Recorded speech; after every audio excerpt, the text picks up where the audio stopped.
So we jumped a little bit in the video, and we're at a point where we've got pocket eights. There is a raise from a 2015, very taggish numbers on table 1. It's folded around to us. We've got these eights. What's your default play in this spot? First of all, this hand is just good. I mean, it's good enough that we should play it. I think that if your hand was deuces through sixes here, I probably just fold.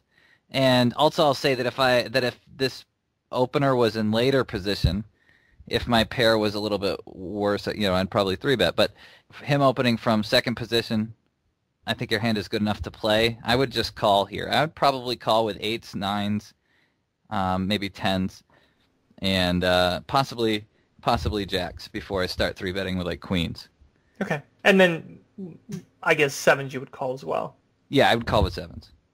I think those are the hands that you can start calling here, and you're not just set mining, so that gives you a little bit of chance to play poker.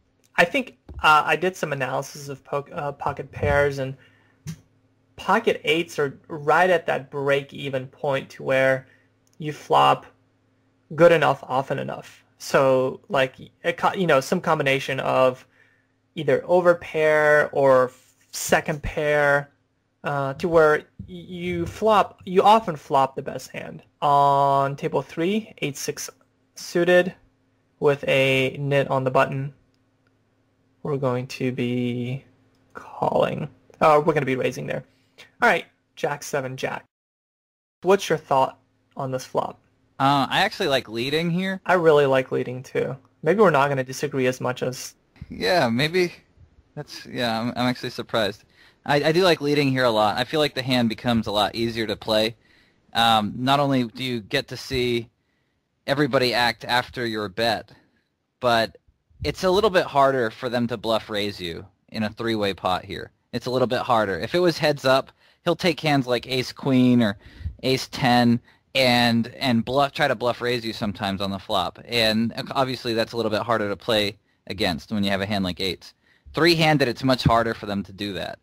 I also feel like sometimes you should lead here with a jack and not just be doing it with hands that are like a weak second pair.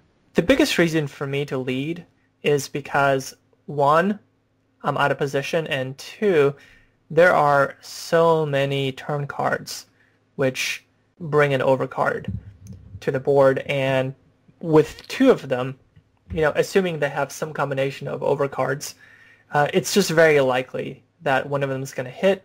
And I don't think anyone's going to put money into the pot on this flop with just overs.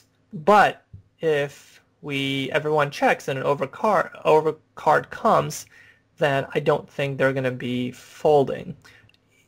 Part of the reason for leading is to just try to take the pot down. I think I've got the best hand. Right. Give yourself a chance to win this thing.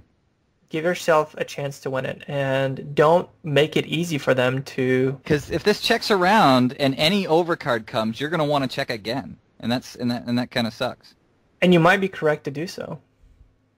So he leads. So far he's played pretty well, and by pretty well I mean he agrees with the things we say. On table 2, what are your thoughts of opening Queen 4 suited versus an 18-12 player? I think versus an 18-12 with just 18 hands, I think it's okay. I think it's fine if you're folding these marginal hands. If it was Queen 4 offsuit, I almost certainly fold.